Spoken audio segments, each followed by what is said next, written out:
Hey, I'm Tor Miller, and you can check out my video on YouTube and everywhere, and I hope you enjoy it.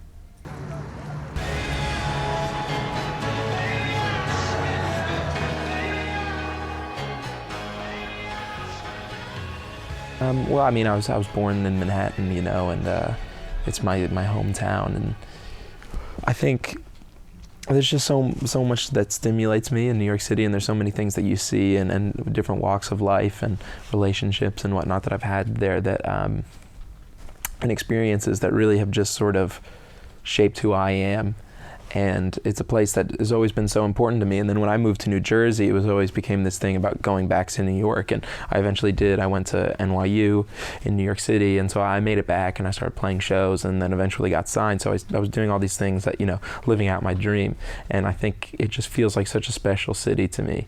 And just more than that, there's just a feeling to it that is hard to describe, and the creativity, and it's just sort of brimming with, you know, so much energy. So yeah, it's just a place that I love dearly. I think in that moment, it was a fear of putting yourself out there and having everyone pay attention to you, and you maybe not feeling ready to sort of handle that. So it's like stepping into a spotlight and then having all this attention, and then you can't really live up to that moment. So just a fear and doubt, I guess it was. Fame scare you? Yeah, well, I mean, I don't know if the song deals with fame. I don't think of it in that sense too much, because like I have no idea where this whole thing is going to go. So if that happens, then sure. But it's not why I'm doing it, you know. And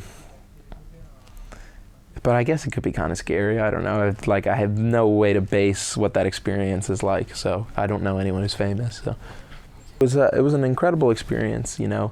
I worked with Elliot James, who's a great producer, and one of my very good friends, John Green, who I wrote half the record with, and you know, he was there producing as well. And we were all in this studio in London, and you know, it was great. I was like falling in love with that city tremendously, and like having my real first album experience. You know, I had recorded EPs before, and I was in bands when I was younger, and I had it in small doses, but really to be in a studio for 2.5, 3 months, coming in every day, and you know, it was a really special experience, and we became very close. Like the engineer and all of us, you know, had this bond, and we were creating something together, and that's just like a wonderful kind of thing to share with people. Well, so hopefully, like I can just be touring as much as humanly possible, and if that's like on my own or with a band, we'll see. But I mean, I started by playing live, like when I was 14, just going around and playing as many shows as possible. So it's somewhere I feel very comfortable,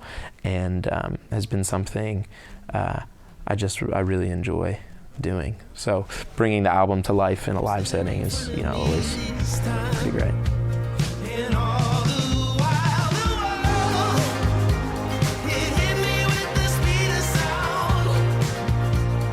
Well, we had, well, management and I had put together sort of a mood board together when we were sending it around to directors, and we kept having this like idea of Dazed and Confused and sort of all these older, you know, movies that touched on a different time period, and that's how the song felt to us. And so Alyssa, who we did the video with, she came with us with sort of like the VHS sort of idea, and we thought it was great, and I think it added to the song really well, and it was a nice experience.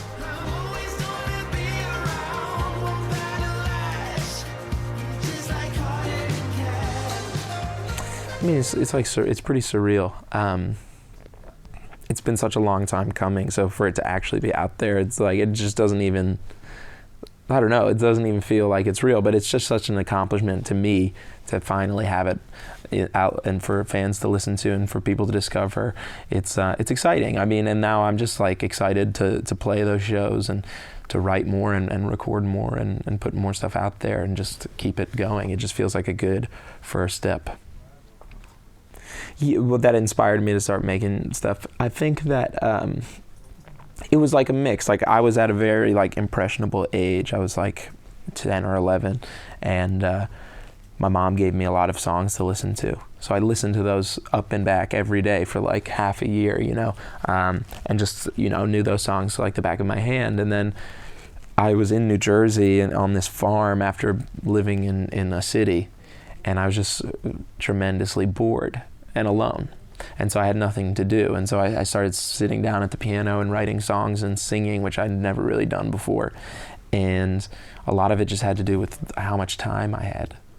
And I didn't really know anyone very well in New Jersey.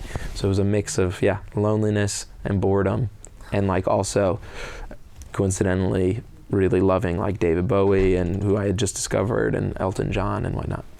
I make music because it makes me feel good to make music, and primarily that's why I do it.